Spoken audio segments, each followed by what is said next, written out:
Salam alaikum tout le monde et j'espère que vous allez bien et avant tout merci à toi pour l'invitation Mehdi encore une fois. Du coup je vais vous présenter le sujet de la préparation mentale et je vais essayer de partager un partage d'écran. Euh, hop. Alors dites-moi si vous voyez, si c'est OK. Moi, je vois, j'ai pas de retour négatif. Ouais, c'est bon. C'est très très bien, j'ai pas de retour négatif. N'hésitez pas à m'envoyer un message privé. Alors vite fait, pour ceux qui savent pas, donc s'il y a des questions, vous me les envoyez. De façon anonyme, on peut les poser. L'intervenant peut vous répondre. Et au cas où, une association à 3 pôles, pôle Maraude, pôle Entraide et pôle Live. Donc toute personne qui connaît des personnes qui peut aider la communauté, venez, vous êtes les bienvenus. Ce live est intéressant, le frère va nous détailler comment avoir ces outils qui, en lien, je dis, avec toute notre vie, parce que aussi bien maritale, aussi professionnelle ou personnelle. Donc c'est un cadeau qui sera après posté sur YouTube. Et tout en tout assise, avant de commencer, faites vos doigts pour nos frères en Palestine, à Gaza, entre autres, un peu partout, et qu'on puisse avoir ces invocations sacrées dans tous vos projets, qu'Allah vous aide, vous accorde tout ce que vous souhaitez, Inch'Allah wa ta'ala. Frère Karim, barakallahu fik, bismillah, on t'écoute. Oui, merci. Du coup, encore une fois, merci à toi, Mehdi, et puis remercions toujours Allah, alhamdulillah, d'être présent et avoir donné aussi la possibilité de pouvoir faire cette présentation avec vous. Et j'espère que ça sera quelque chose d'enrichissant pour votre côté et comment vous allez exploiter du coup la préparation mentale. Alors pour présenter brièvement, je suis désolé, je suis obligé un petit peu de me donner un petit pseudo, Rocky Abderrahman, parce que je ne peux pas partager totalement ma vie privée. Donc du coup, pour faire très court, je suis passionné par le domaine de la neuroscience, la psychologie, la préparation mentale. Donc moi, ce que je vous invite à faire, c'est que je vais vous présenter tout ça. N'hésitez pas à noter les questions, puis à les partager à midi, ou si vous voulez même entrer dans le live, il n'y a pas de souci si vous êtes à l'aise. Et puis après, je répondrai aux questions spécifiques par rapport à la préparation mentale. Et puis après, tout ce qui est questions religieuses, etc. C'est pas mon domaine, mais si j'ai la réponse, je vous la donne. Si je ne sais pas, je vous dirai que je ne sais pas, parce que c'est pas du tout du coup mon domaine. Voilà pour cette petite base. Et du coup, je vais vous présenter tout ça. Alors, je vais commencer par vous présenter du coup le programme. Qu'est-ce que je vais vous présenter concrètement parlant? On va commencer par une introduction à la préparation mentale et de sa mise en pratique. On va voir concrètement qu'est-ce que c'est la préparation mentale et comment on va le mettre en pratique. Quels sont les outils utilisés? Puis ensuite, on va voir les stratégie d'optimisation à la performance mentale. Comment on fait pour optimiser les choses? Et l'optimisation, c'est pas spécifique à la performance mentale, on peut l'utiliser pour plein de domaines de la vie. Et là, on va le voir un petit peu plus tard, comment on va implémenter tout ça.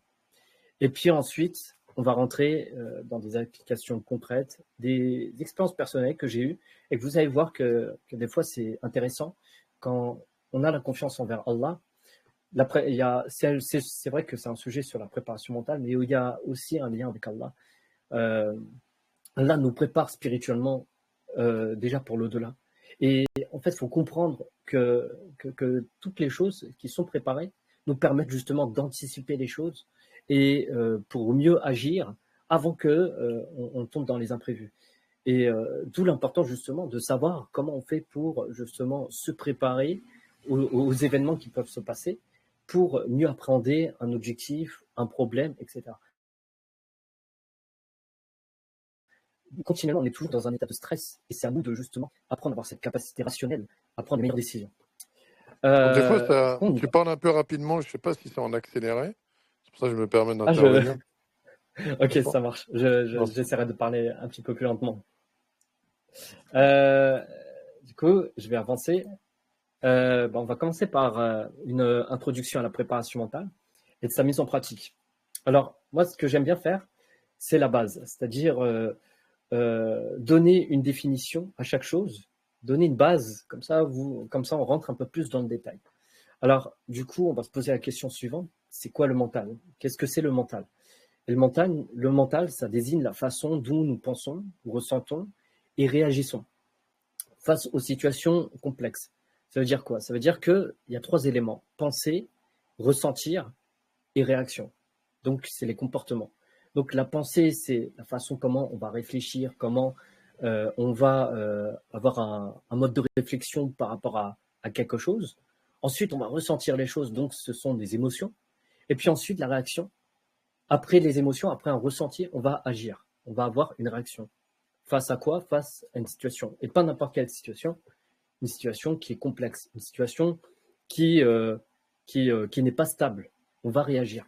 Si la situation est stable, on va rien faire. On va juste rester là, planté, sans rien faire. Mais si il se passe quelque chose, là, on va agir. Et du coup, on va voir maintenant quelque chose d'intéressant. On va rentrer un peu plus dans le détail maintenant. Et on va voir les différents piliers qui constituent du coup le mental. On avait parlé du coup de la pensée. Et on va voir que la pensée, c'est lié à la capacité cognitive. C'est quoi la capacité cognitive? C'est la façon dont notre cerveau pense, stocke les informations, analyse et prend les décisions. Donc penser, stocker, analyser et prendre les décisions fait partie des capacités cognitives. Ce sont les capacités de réflexion. On ne va pas prendre des décisions hasardeuses. On va prendre des décisions stratégiques. D'où l'intérêt justement de savoir stocker l'information, de savoir analyser, trier, organiser, pour ensuite prendre les meilleures décisions qui va nous conduire à notre objectif ou qui va nous permettre de gérer des situations complexes, des problèmes ou tout ce que vous voulez. Et des fois, on va voir qu'il y a des situations qui sont très très complexes. Comment on fait quand on a un problème et on ne sait pas comment agir, comment quoi faire? On invoque Allah, on demande Allah, mais on est dans des situations que moi j'appelle ça des situations d'impuissance. C'est-à-dire qu'on ne peut absolument rien faire. On fait des doigts, mais c'est bien de faire les causes, mais on fait quoi concrètement si on ne peut pas faire les causes? Eh bien, il y a des solutions pour ça, mais j'en parlerai un peu plus tard. Du coup, les émotions. Donc, les émotions, notre corps, en fait, c'est comme un capteur émotionnel. C'est-à-dire qu'on capte des choses. Nos émotions nous permettent d'interpréter, du coup, des événements, des situations, et on ressent des choses. Donc, c'est la capacité à ressentir et à interpréter des situations. Et les émotions, c'est pas seulement quelque chose de psychologique. Il se passe des choses dans notre corps. Il y a une biologie dans notre corps. Et il y a plusieurs types d'émotions. Il n'y a pas qu'une seule émotion. Il y a la peur, la colère, la tristesse et la joie. Et après, il y a plein d'autres émotions. Ce sont des dérivés d'émotions. Mais il y a des émotions de base. Par exemple, quand on a peur, c'est qu'on est en face d'un danger. Quand on est triste, c'est qu'on perd quelque chose. Et chaque émotion est très spécifique. Il a une utilisation bien particulière. Par exemple, la peur, c'est pour nous protéger. Ça, c'est ce qu'il y a de plus classique. C'est ce que la majorité des personnes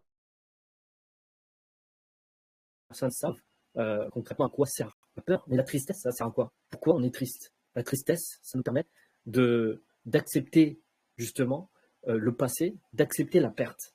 Quand on perd quelque chose, on a un attachement émotionnel à cette chose ou à une personne particulière. Et puis, lorsqu'on perd cette chose, on peut rentrer dans l'émotion de la tristesse. Et quand on est triste, au début, qu'est-ce qu'on fait? On pleure, on n'est pas bien, on est triste, ok? Et ensuite, on accepte du coup ce qui s'est passé. Ça veut dire qu'on accepte la perte pour apprendre à faire quoi? Pour apprendre à créer un changement. Et pas n'importe quel changement. Un changement bien précis. Un changement qui nous permet d'être indépendant. Au début, on est dépendant d'une chose ou d'une personne.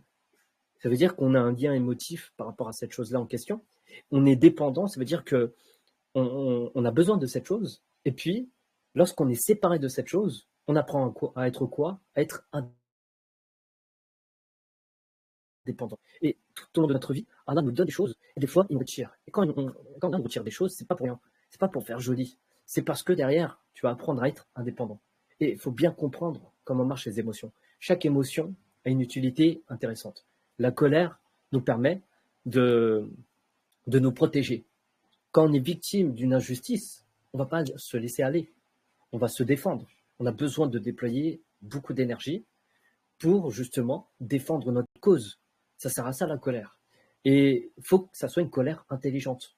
Dans notre religion, dans l'islam, quand le prophète sallallahu alayhi wa sallam était en colère, il a été en colère par rapport au shirk, par rapport à quelque chose qui a été injuste par rapport à Allah, parce qu'il y avait une atteinte particulière par rapport à ça. Donc, la colère, il faut bien la diriger parce que c'est quelque chose de très complexe à la manier.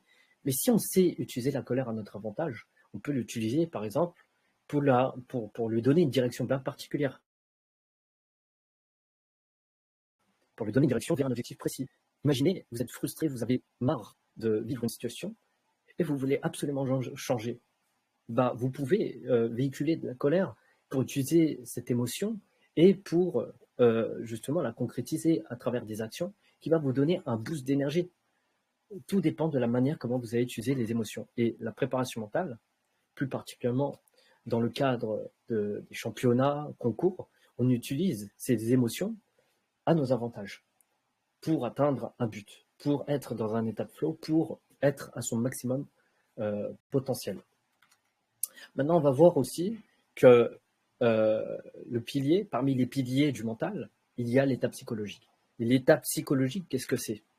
C'est la façon comment on perçoit la vie, donc c'est une perception de la vie, et en même temps, c'est notre relation, notre confiance en nous, notre relation avec nous-mêmes, comment nous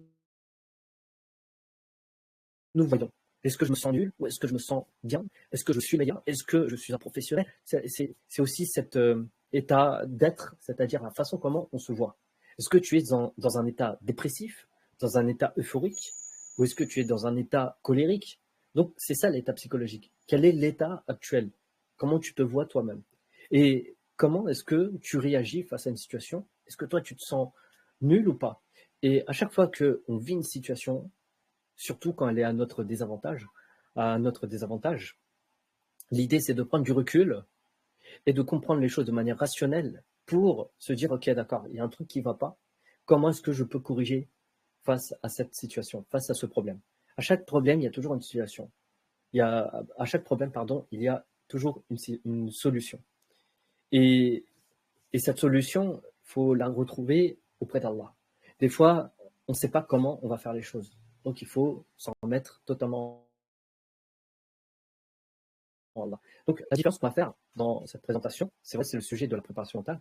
Et c'est beaucoup en lien avec la confiance en soi. Mais plus important que la confiance en soi, c'est d'avoir la confiance totale en Allah. Mettre son tawakkul, c'est la base des bases. Et là, vous prenez un recul par rapport à quoi? Par rapport à un résultat. Lorsque vous faites les choses, vous attendez une chose, mais cette chose, vous ne devez pas attendre cette chose-là. Vous devez attendre la réponse d'Allah. C'est lui qui vous donnera ce que vous voulez. Si c'est une bonne chose, tant mieux. Si c'est une mauvaise, c'est pas grave. C'est utile pour quelque chose d'autre, d'encore plus puissant. Il faut avoir une autre façon de penser. Donc forcément, parmi les piliers, il y a le comportement. Le comportement peut avoir un impact psychologique sur l'état psychologique. C'est-à-dire que lorsque vous agissez et que vous faites une erreur, eh bien, ça peut avoir un impact psychologique dans le sens où vous pouvez vous dire, ok, d'accord, j'ai fait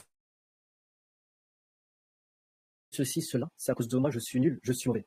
Et ça peut rentrer dans un schéma répétitif, très négatif. C'est pour ça, d'où l'importance de, lorsque vous agissez, il y a un résultat, prenez du recul, comprenez les choses de ce qui ne va pas. L'idée, c'est de déterminer deux choses. Qu'est-ce qui marche et qu'est-ce qui ne marche pas? Tout ce qui marche, vous multipliez son action. Et tout ce qui ne marche pas, tout simplement, vous supprimez. Et on va voir ça un petit peu plus en détail un peu plus tard. On va continuer la suite maintenant. On va voir maintenant. Ok, on a vu cette base qui est la préparation mentale. D'ailleurs, j'ai oublié de préciser une petite chose. Pour cette première partie, imaginez un carré rouge, un rouge rubis. Et je vous expliquerai à la fin pourquoi. Imaginez juste un carré rouge. Ok. Donc, je passe ce petit détail. Maintenant, on va voir quelle est l'utilité de la préparation mentale et de l'objectif visé. Parce que c'est très bien de savoir qu'est-ce que c'est la préparation mentale. Maintenant, on l'applique dans quoi et où. Donc l'objectif déjà de la préparation mentale, c'est utile pour quoi? C'est utile pour gérer son stress et l'anxiété. Donc c'est intéressant pour ça quand on est en face de responsabilités hyper importantes, on doit prendre des décisions très complexes, on a besoin d'être rationnel. Et ce qui est en contradiction avec les capacités rationnelles, c'est d'être dans le stress et l'anxiété. Après, le stress, c'est pas mauvais, c'est pas négatif, c'est une utilité, mais à un certain niveau. Être stressé tous les jours, c'est mauvais. Être stressé quand il y a une responsabilité importante, là, c'est utile.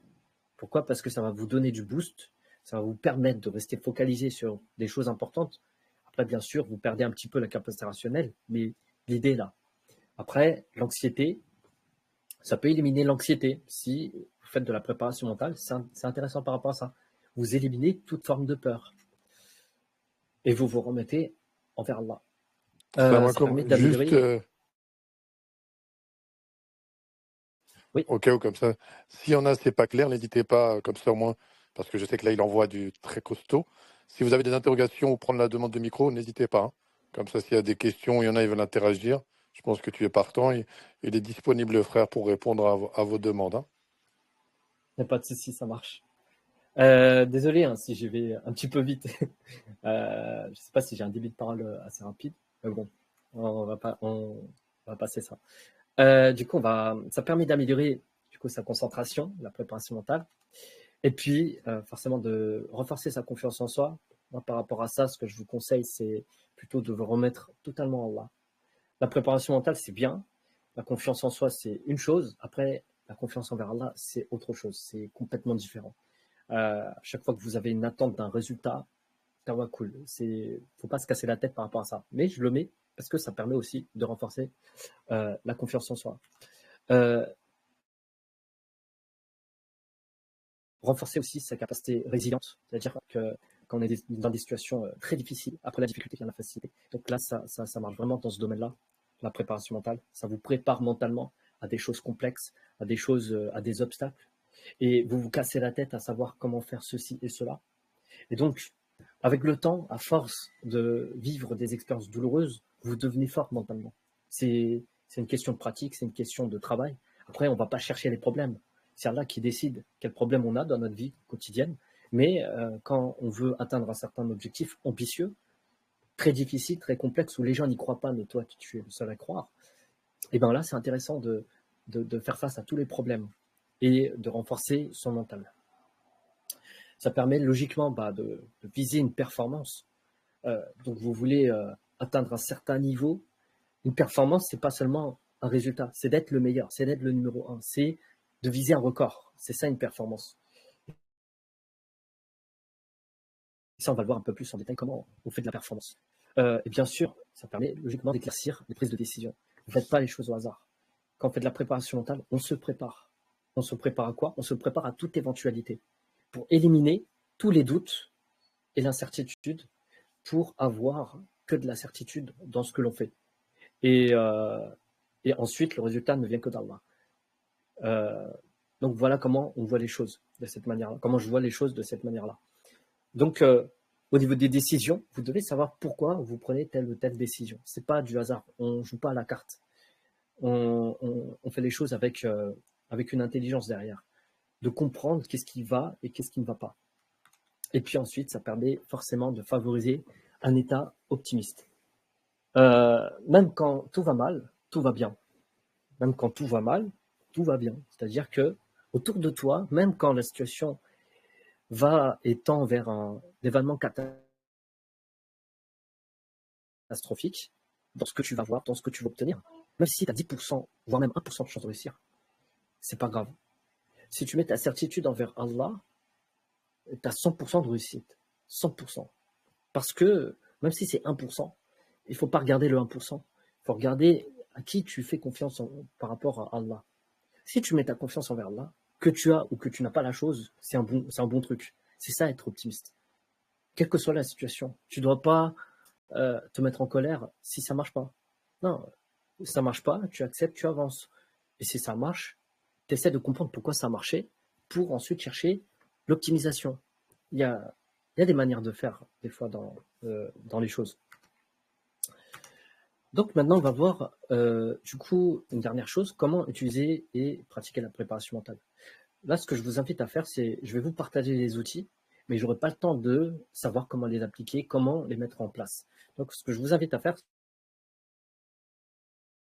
c'est, je vous partage la liste des outils utilisés dans la préparation mentale. Et ces outils-là, vous pouvez les retrouver sur YouTube. Donc, on va commencer par la première chose.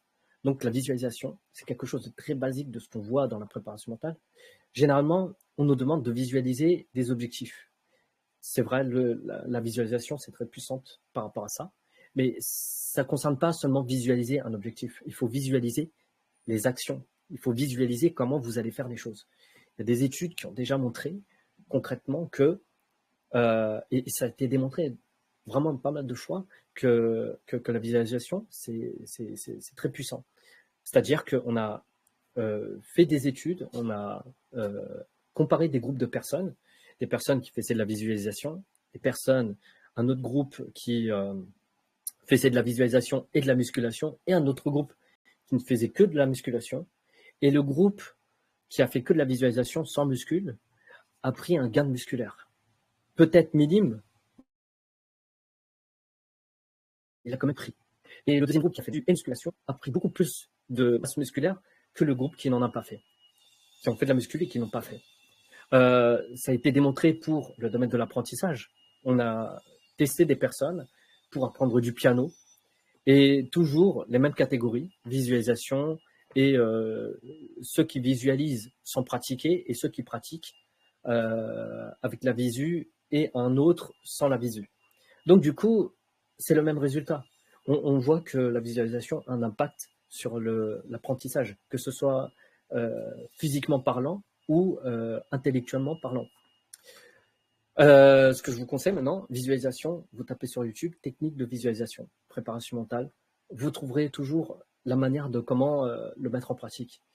Devenez proactif. Il y a une information. Après, c'est à vous d'aller aller plus loin. Parce que ces outils-là sont faciles à trouver. Mais ce qui est plus dur et ce qui est plus compliqué, c'est de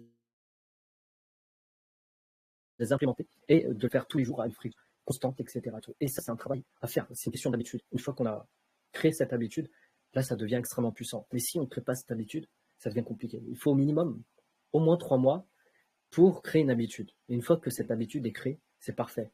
Ça devient plus un effort, ça devient un réflexe d'action. Donc le dialogue interne, ça consiste à éliminer toutes les pensées parasites. On a toujours des pensées parasites qui nous empêchent d'agir, de faire des choses, et ça devient très compliqué. Et donc du coup, il faut avoir cette pensée positive, cette pensée optimiste. Même quand tout va mal, tout va bien. Il faut transformer ces pensées négatives en pensées positives. Et ça, c'est très, très, très important parce que justement, à partir du moment où vous commencez à concrétiser les choses, à parler de manière négative, ensuite, ça rentre dans un engrenage et là, c'est terminé. Par rapport à ça, c'est terminé. Vous concrétisez l'échec. L'ancrage émotionnel, ça consiste à prendre un souvenir très puissant où vous avez développé une forte confiance, où vous avez réussi à accomplir quelque chose d'incroyable et de revivre cet événement-là pour ensuite l'agir dans une autre situation. Ça permet juste de développer son niveau de confiance par rapport à ça. Et puis, on va voir les feedbacks rétroactifs. Les feedbacks rétroactifs, c'est très intéressant pour apprendre énormément de nous-mêmes et de ce que l'on fait. Quand il y a quelque chose qui ne va pas, c'est bien de savoir qu'est-ce qui marche, qu'est-ce qui ne va pas. Ça, c'est feedback rétroactif. Maintenant, rétroactif, pourquoi? Parce que c'est intéressant d'aller demander à des gens, et pas n'importe quelle personne, des personnes expertes dans leur domaine, pour savoir qu'est-ce qui ne va pas, qu'est-ce qui est bien, qu'est-ce qui n'est pas bien. C'est deux choses. Qu'est-ce qui marche, qu'est-ce qui ne marche pas. C'est deux choses. Et c'est à toi d'aller chercher les ressources, les informations pour aller dans la bonne direction. Et il n'y a rien de mieux que de demander à un expert. Et des fois, l'information coûte cher, mais avec un peu de créativité, prendre de l'information intelligemment. Par exemple, moi, je m'étais formé dans le métier de motion designer, mais je n'avais pas des compétences en design. Donc, qu'est-ce que j'ai fait? J'ai commencé à faire quelques créatifs, je les ai partagés dans un groupe Facebook, je me suis amusé à faire ça. Forcément, j'ai eu des critiques négatives de la part des designers. Ouais, arrête ce métier, c'est pas fait pour toi, c'est nul, etc. et ainsi de suite. Moi, c'est pas grave. L'information négative, je m'en fiche. Mais par contre, il y a des personnes qui s'amusent à critiquer, puis après, derrière, à donner des critiques, mais aussi constructives. Ouais, c'est pas bien parce que tu devrais faire ceci, cela, etc. Bah, moi, c'est utile. Et j'ai appris comme ça les compétences de design. Et j'ai appris énormément parce que on me donnait déjà les astuces et les clés pour savoir ce que je devais faire et tout ce qui n'allait pas. Bah, du coup, j'ai pu développer des compétences dans le domaine du design. L'équilibre des jeux de couleurs, l'équilibre de l'espace-temps, des jeux d'espace, et de la position. Donc, c'est pas du hasard. Il y a aussi, voilà, c'est une compétence, le métier de designer. Donc, les techniques de respiration. Donc, il y a plusieurs méthodes de façon de respirer. L'idée, c'est d'inspirer et puis d'inspirer profondément, donc de prendre son temps et en gonflant le ventre et ensuite d'expirer en relâchant son ventre. Donc, c'est pas très compliqué comme technique, mais l'idée, c'est de mélanger tout ça. Visualisation, technique de respiration, ancrage émotionnel, le dialogue interne. Et ensuite, vous mélangez toutes ces méthodes, toutes ces techniques pour développer une concentration optimale. Et puis après, le plus important quand on fait de la préparation mentale, c'est de savoir ce que l'on fait, quelle est la direction que l'on prend. Donc, on a besoin d'un journal, d'un suivi personnalisé. C'est hyper important. Parce que lorsque vous agissez jour 1, jour 7, est-ce que vous avez évolué ou pas? Et ça, on va voir un peu plus en détail comment on va chercher l'optimisation, parce que c'est en lien avec ça. Les stratégies pour savoir concrètement comment je fais un suivi personnalisé. Et c'est pas très compliqué, mais il faut avoir un bon sens logique. Et puis, je vais avancer un petit peu plus vite ici. Donc, Alors, excuse-moi, tu as juste une question en lien avec ce ouais, que tu as mis. Ça oui, n'a que la visualisation n'a jamais eu d'effet sur moi. Certes, ça peut motiver de se voir réussir, mais c'est pas l'élément déclencheur pour moi. C'est une sœur, si tu aurais une réponse ou pas. ok. La visualisation, si on l'a fait qu'une seule fois, juste pour un objectif, ça sert à rien. Strictement, ça sert à rien.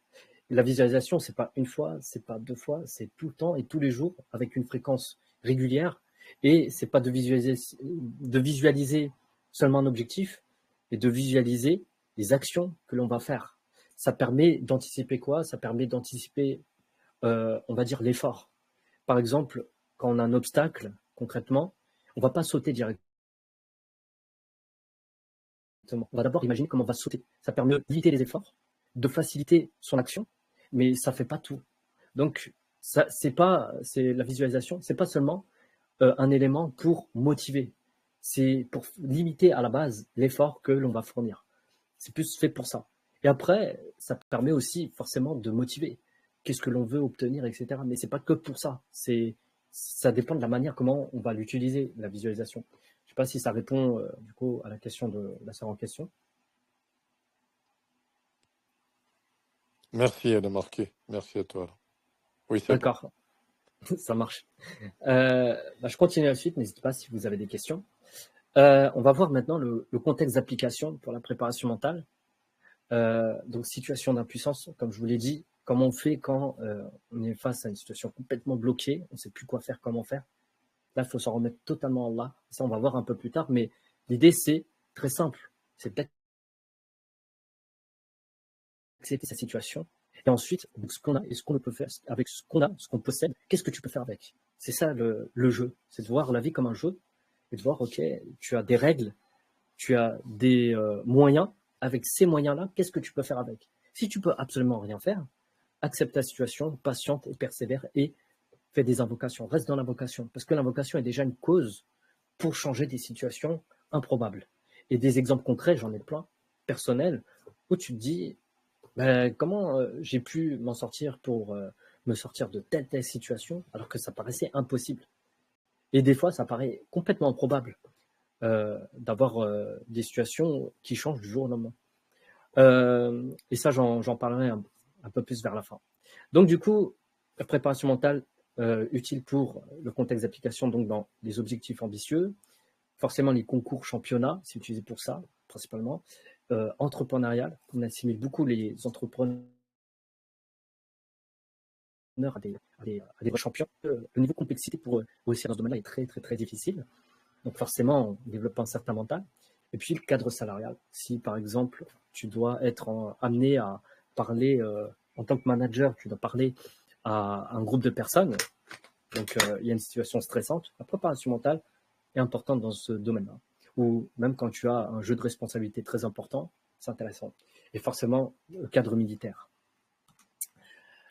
Maintenant, on va voir comment on va rentrer dans les stratégies d'optimisation, et pas n'importe quelle optimisation, à la préparation mentale. On va l'appliquer dans la préparation mentale. Mais les stratégies d'optimisation, ça s'applique vraiment pratiquement dans tous les domaines de la vie. Donc, on va voir qu'est-ce que c'est d'abord, comme je vous l'ai dit, c'est quoi la stratégie? Qu'est-ce que c'est la stratégie? Maintenant, je vais vous demander de penser, d'imaginer une deuxième chose. Alors, vous avez imaginé un carré rouge, là, vous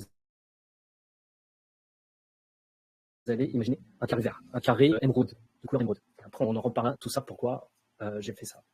Donc, du coup, la stratégie, qu'est-ce que c'est? Donc, une stratégie, c'est un plan d'action, mais pas n'importe quel plan d'action. C'est un plan d'action qui est simple, rapide et efficace. Simple à faire, rapide en termes de temps et efficace en termes de résultats. Donc, les actions, ce n'est pas du hasard. On doit déterminer les actions les plus intelligentes pour atteindre un objectif ou pour résoudre un problème. C'est deux choses. Atteindre un objectif, ça veut dire qu'il y a un manque dans notre vie et on veut atteindre une chose. Ça peut être un mariage, ça peut être tout ce que tu veux. Ou sinon, un problème. Il y a un problème et c'est quoi? Comment je fais pour, je ne sais pas moi, comment je fais pour gérer telle ou telle situation ou que j'ai un problème relationnel, etc. J'ai un problème. Quelle est la stratégie la plus simple, rapide, efficace pour arriver à remettre les choses sur pied? Et des fois, la solution, c'est pas une solution que vous allez forcément aimer. Des fois, c'est une solution qui vous permet juste d'avancer, même si le goût est amer, comme on dit. Donc voilà. Et on va voir maintenant la stratégie, on l'a vu. Maintenant, on va voir une petite définition de l'optimisation. Qu'est-ce que c'est concrètement? Ça consiste à améliorer une méthode qui fonctionne déjà. Donc en faisant moins pour obtenir plus de résultats. En faisant moins pour obtenir plus de résultats. Ça veut dire quoi? Ça veut dire que concrètement, l'optimisation, il y a beaucoup de personnes qui veulent optimiser dès le début un projet alors que tu es en bêta-test. Et des fois, tu veux optimiser des causes perdues. Ça ne sert à rien. L'optimisation, ce n'est pas dans cette phase-là. Au début, tu es dans une phase de démarrage. Donc, tu testes, tu expérimentes. Tu testes quoi? Tu testes si ta méthode, elle fonctionne ou elle ne fonctionne pas. Si elle fonctionne, tant mieux. Si elle ne fonctionne pas, eh ben, tu dois changer de méthode. C'est aussi simple que ça. Et donc, dans la phase de démarrage, c'est un bêta-test. Et puis ensuite, si tu as trouvé une méthode qui fonctionne, tu rentres dans une phase de stabiliser. Donc, c'est la phase où, justement, ta méthode, elle fonctionne. À partir du moment où ça commence à fonctionner, il y a des petites erreurs à droite, à gauche, tu perds des ressources. Et l'idée, là, c'est de comprendre et d'identifier les ressources. Tu as réussi à stabiliser, maintenant tu vas chercher l'optimisation. Donc, phase de démarrage, phase de stabilité, et ensuite, phase d'optimisation. L'optimisation, ça se fait à la fin. Quand ta méthode, elle fonctionne déjà, quand la base, elle est déjà là, là, tu peux commencer à optimiser. Et on va voir concrètement comment on fait de l'optimisation. Le principe est très simple. Et ça, je l'ai répété plusieurs fois depuis le début de cette présentation. Ça consiste à supprimer, multiplier. Supprimer tout ce qui ne marche pas, tout ce qui est inutile, tout ce qui ne sert à rien, tout ce qui vous fait perdre du temps, de l'énergie, de l'argent, tout ce que vous voulez, tout ce qui est inutile, 90%, il faut supprimer. Là, on rentre dans l'optimisation. On supprime, on supprime, on supprime, on supprime, pour ne garder quoi? Que l'essentiel. Et quand on garde l'essentiel, là, on va commencer à multiplier. Et on va multiplier quoi? Les actions essentielles, les actions qui marchent, qui fonctionnent. Donc, quand il y a quelque chose qui fonctionne, là, vous pouvez vous concentrer. Mais quand vous ne savez pas qu'est-ce qui marche, qu'est-ce qui ne fonctionne pas, c'est un peu compliqué. Donc, c'est pour ça que, d'abord, supprimer un maximum de choses. Ensuite, ne garder que l'utilité des choses. Et les questions à se poser, c'est est-ce que c'est utile? La chose que je fais, est-ce que c'est utile? Et est-ce que ça me concerne? Est-ce que c'est positif comme information? Si vous répondez à ces trois questions oui, gardez l'information. Et si ça ne répond pas à la question du oui, rejetez l'information. Ça ne sert à rien. Si ce n'est pas utile, ce n'est pas la peine de garder l'information. Et si ça ne vous concerne pas, ce n'est pas la peine de garder l'information, ça ne vous concerne pas. Là, vous permettez à votre cerveau de rester focalisé sur les choses essentielles. Mais c'est bien de savoir supprimer, multiplier. Maintenant, vous connaissez le principe de l'optimisation, mais maintenant, il faut savoir aussi analyser certains facteurs clés. Sur quoi on va agir, sur quoi on va optimiser. On va optimiser forcément sur des éléments. Les éléments qui influencent le résultat. Quel est l'élément? La question à se poser, c'est quel est l'élément qui, lorsque je fais ceci ou cela, va me permettre d'obtenir un certain résultat. Donc, il faut identifier les éléments. Ensuite, il faut identifier les conditions.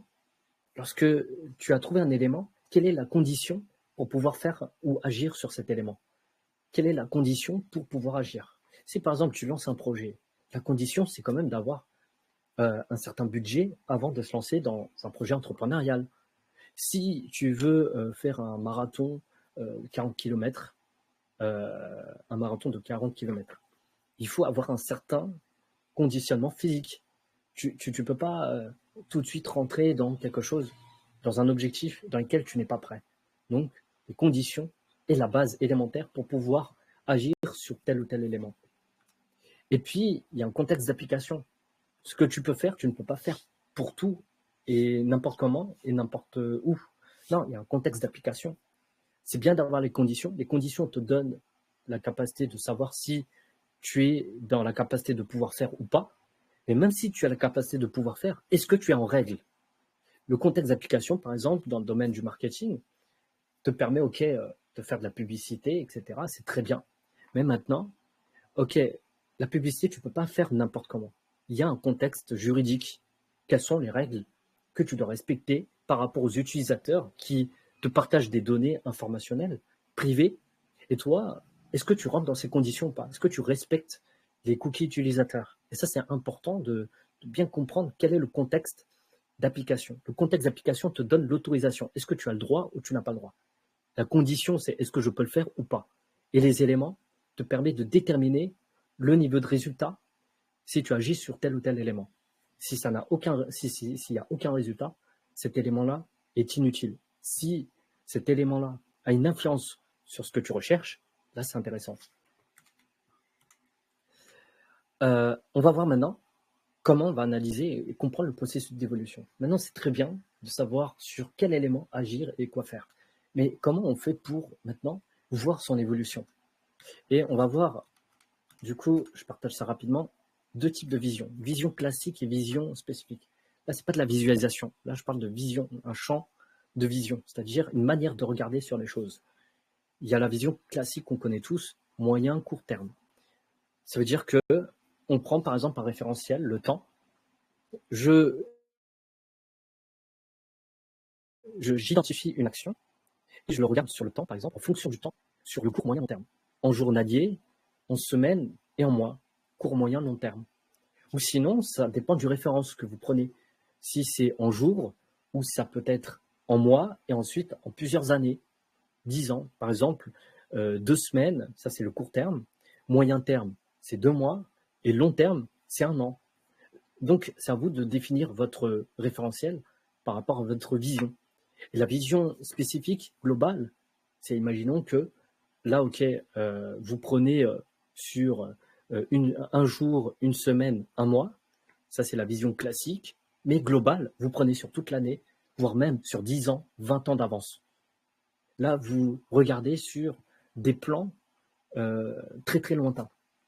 Par exemple, dans le métier de web designer, on a une vision spécifique sur le métier de web designer, mais le web designer est lié au métier de designer. Même s'il ne fait pas du design, il est lié au métier de designer et il est lié au développeur web. Donc, en amont, on fait la charte graphique avec un designer. Et ensuite, il y a le web designer qui intervient pour faire la maquette d'un site web. Et ensuite, on intègre cette maquette à travers un développeur web. Et avec une vision globale, si on regarde le métier de designer et de développeur web, eh bien, quel est l'intérêt de voir tout ça? L'intérêt, c'est que tu as une meilleure communication avec ton designer et ton développeur web. Et quand tu comprends la vision de ton développeur, même si tu n'es pas développeur, tu perfectionnes ta compétence de web design. Donc, l'intérêt de voir justement les champs les plus vastes. Encore une fois, je vais prendre un autre exemple de vision classique.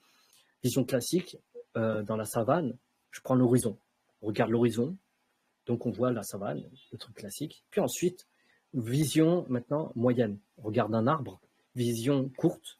On regarde un peu plus dans le détail maintenant, en observant une feuille. Maintenant, dans la vision spécifique, si on voit la vision globale, nous, on a un champ de vision limité à 180 degrés. Si on se retourne, on peut augmenter notre champ de vision à 360 degrés. Si on tourne à 180 degrés, là, on a un champ de vision 180 degrés. Et le plus marrant, maintenant, on peut regarder les détails. Et les détails, c'est quoi? C'est l'inverse de la vision globale. Au lieu de regarder 360 degrés, maintenant, on va regarder au niveau de la feuille les détails les éléments qui constituent la feuille. On rentre dans un niveau de vision atomique. Et l'intérêt, c'est de voir vraiment les détails qui font toute la différence. Et dans la préparation mentale, généralement, on regarde souvent les détails qui font toute la différence. Le détail qui tue. Quel est l'élément qui, ce petit élément-là, peut faire une grosse différence par rapport à une autre personne. Et là, ça, c'est quand on rentre dans des jeux de performance. Donc, il faut observer 3 choses. Donc, les états évolutifs, c'est bien d'avoir cette vision-là. Maintenant, il faut observer 3 choses. Progresser, régresser ou stagner. Ça, c'est 3 choses importantes. Donc, quand on est quand on observe une action, jour 1, ensuite, jour 7, il s'est passé un temps. Donc, de jour 1 à jour 7, il s'est passé 7 jours. La question à se poser, c'est est-ce que j'ai progressé, est-ce que j'ai régressé ou est-ce que j'ai stagné? Si j'ai stagné, ça veut dire que ça n'a pas bougé. Quand on rentre dans des jeux de performance, quand on est numéro 1, c'est intéressant de rester toujours en stagnation. Parce que c'est plus la peine d'aller chercher plus. Des fois, c'est pas forcément intéressant d'aller chercher de l'optimisation sur des petites choses qui vous fait perdre du temps et de l'énergie. Des fois, ça n'a pas de sens de faire toujours de l'optimisation pour faire de l'optimisation. Il faut comprendre à un certain niveau à quel moment je m'arrête dans l'optimisation et je me concentre sur les éléments importants pour rester, par exemple, le numéro 1. Ça, c'est dans le cadre de la performance. La régression et la progression, c'est très simple. Si ça marche, ça fonctionne, vous progressez, vous évoluez, vous allez dans le bon sens. Si vous régressez, changez de méthode, changez d'action, changez de comportement, changez de façon de penser. Quel est l'élément sur lequel je vais travailler pour justement changer l'état évolutif? Et forcément, tout ça va dépendre des actions et des comportements. Donc une action efficace, c'est une action où vous le faites de manière qualitative. Prenez le temps de faire les choses. Prendre le temps, c'est avoir des résultats plus rapidement. En prenant le temps qu'il faut, nécessaire pour accomplir une action, vous rentrez dans la qualité d'action. Vous rentrez dans la qualité du mouvement, dans la qualité de pensée, dans la qualité des choses. La qualité, ça rentre dans la notion du temps. Donc, il faut prendre son temps. Le luxe prend son temps.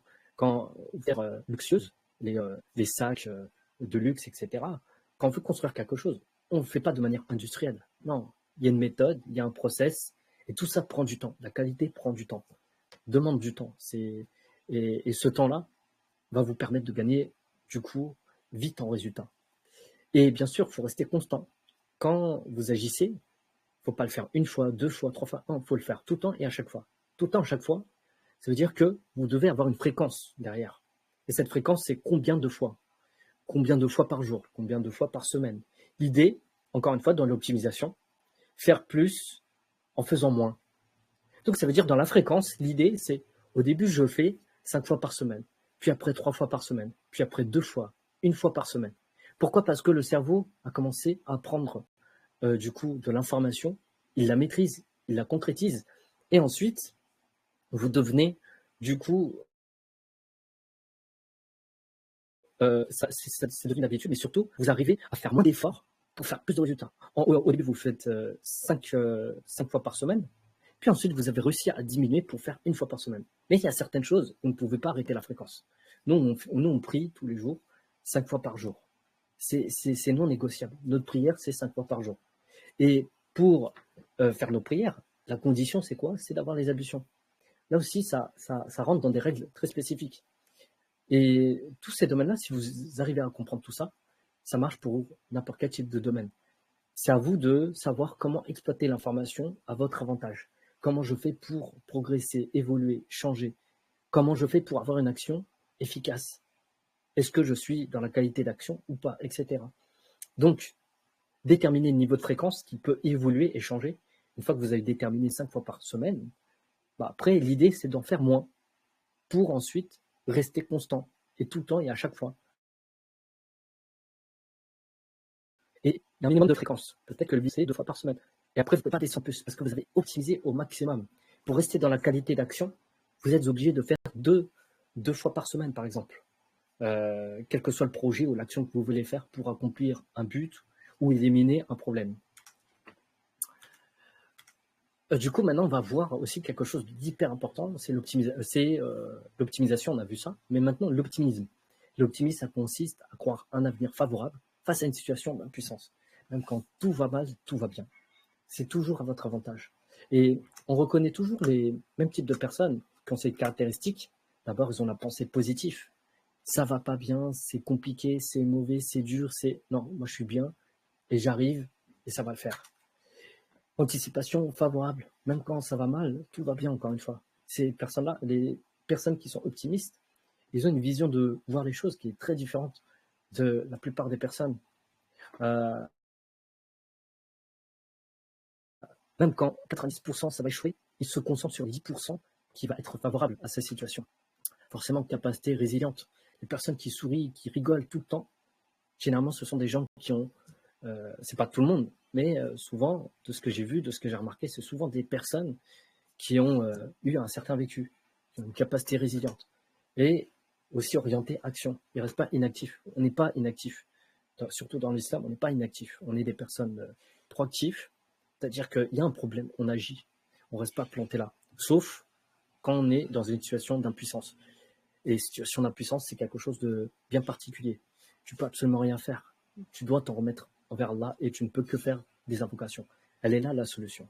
Et tu attends que Allah te donne le moyen de pouvoir faire une cause, parce qu'Allah connaît très bien ta situation et en détail. Donc, à partir du moment où tu peux commencer à faire les causes, là tu peux agir, là tu peux faire. Et des fois, la solution, c'est soit tu vas vers la solution, donc tu trouves une personne qui apporte une solution, ou c'est l'inverse. Soit c'est une personne qui t'a rencontré et qui t'apporte cette solution. Ou sinon, ça peut être tout type de situation inimaginable qu'Allah peut te réserver pour débloquer n'importe quel type de problème. Donc, je vais vous concrétiser un petit peu tout ça, comment les gens voient l'optimisme. La majorité, c'est un petit point blanc et tout autour, c'est j'y crois pas, j'ai peur, c'est compliqué, c'est dur, c'est tout ce que vous voulez. C'est le néant, voilà. C'est le néant dans l'optimisme. Et c'est un point blanc en fait. Concrètement, je fais comment pour avancer, je fais comment pour vraiment avoir cette certitude. Mais l'idée, c'est simple. Il faut passer de cet état d'optimiste à ça. Certitude, croyance totale envers Allah. En fait, il faut éliminer les doutes et les peurs. Les doutes et les peurs. Tu ne dois plus avoir peur de l'avenir. Tu ne dois plus avoir peur si ça marche pas, c'est compliqué, c'est dur. Tu t'en remets totalement à Allah. Et l'optimisme, tu ne dois pas douter, jamais douter. Quand tu y crois avec certitude. Tu sais qu'Allah va te donner. Et même si il ne te donne pas la chose que tu veux, en fait, c'est utile. 90%, tu fais le cheminement pour te marier et à la fin, on te dit non, j'en veux pas, c'est bon, c'est mort. C'est pas grave, accepte ta situation. 90% de ce que tu as fait dans le cheminement pour faire la démarche de te marier a été utile pour quelque chose de plus intéressant et plus puissant encore. Donc, quand tout va mal, tout va bien. Parce que c'est utile. Juste une question. Ton écran, il est blanc, c'est volontaire? Oui. Ah, okay, en fait, c'était pour montrer l'illustration de l'optimisme des gens. C'est un point blanc. Okay, l'idée, c'est de passer à une certitude, sans doute. Juste une demande ressentie. Oui. J'ai l'impression de revenir dans mes années fac en cours de stratégie. C'est vrai que ce qui est partagé, c'est pas inventé. Hein. Ça a été étudié depuis très longtemps. Moi, j'ai juste repris les ressources, bien sûr, réunir tout ça et après faire un mélange entre préparation mentale et aussi, comme on est musulman, notre relation vers Allah. La seule différence de la préparation mentale, plus intéressant, c'est la partie confiance en soi. Il vaut mieux remettre surtout sa confiance envers Allah, le plus important. Donc, voilà pour la petite info supplémentaire. Et après, tu as une demande Shaitan est fort pour nous mettre les West-West, exactement. C'est à nous de faire tawakkul, on en a, comme tu as dit. Donc, la base des bases, le tawakkul, comme on a parlé à l'instant, et ça, je vous apprends rien, c'est la base des bases de tous les musulmans. Confiance absolue en Allah. On ne doit pas douter, on ne doit pas, je pense, je crois. Non, tu y crois ou tu y crois pas. Si tu y crois avec, du coup, certitude. C'est-à-dire, même si c'est compliqué, c'est dur, ça ne va pas à ton avantage. 90%, 99,9999%, tu vas échouer, mais ce 0,00001%, tu n'y crois pas un petit peu, ou tu te dis, ouais, vite fait, non, tu crois avec certitude qu'Allah peut te donner des choses. Rien n'est impossible avec Allah. D'où l'importance de savoir qu'Allah est capable de toutes choses et d'accroître sa science pour justement développer sa relation avec Allah Et toi, tu fais les choses, et tu fais les choses que parce que Allah t'a permis de le faire. C'est grâce à Allah. C'est même pas grâce à moi, grâce à toi, grâce à tout ce que tu veux. C'est grâce à Allah qu'Allah te permet d'accomplir certaines actions. Et ces actions ne reviennent qu'à Allah. Et le résultat ne revient qu'à Allah. Et en prenant du recul comme ça, on voit que des fois, quand on reçoit les choses, c'est pas le hasard n'existe pas. C'est toujours une bonne chose pour nous. Mais c'est difficile dans la pratique. Et c'est pour ça qu'il faut travailler, évoluer, à chaque fois avancer avec tout ça, en acceptant le fait que même quand ça ne va pas bien, eh bien c'est une bonne chose. Mais on n'arrive pas à percevoir il est où le bien. Mais le bien, on le verra dans le long terme. Ça ne se fait pas maintenant. Au début, tu ne comprends pas le chemin stratégique qu'Allah nous a donné dans cette situation, mais ça sera utile pour plus tard. Donc la base des bases aussi, forcément. Il faut prendre exemple sur les prophètes. D'abord, le prophète Mohammed, sallallahu alayhi wa sallam, c'est la base des bases, c'est notre exemple à nous, où il a vécu des situations improbables, des situations de doute complet, mais pourtant, il était toujours en relation avec Allah. Et l'histoire de Yunus, qui est très compliquée, très complexe. Et on n'est pas tous parfaits, et on fait tous des erreurs, même les prophètes. Le prophète Yunus, normalement, il était censé guider son peuple, mais il est parti avant.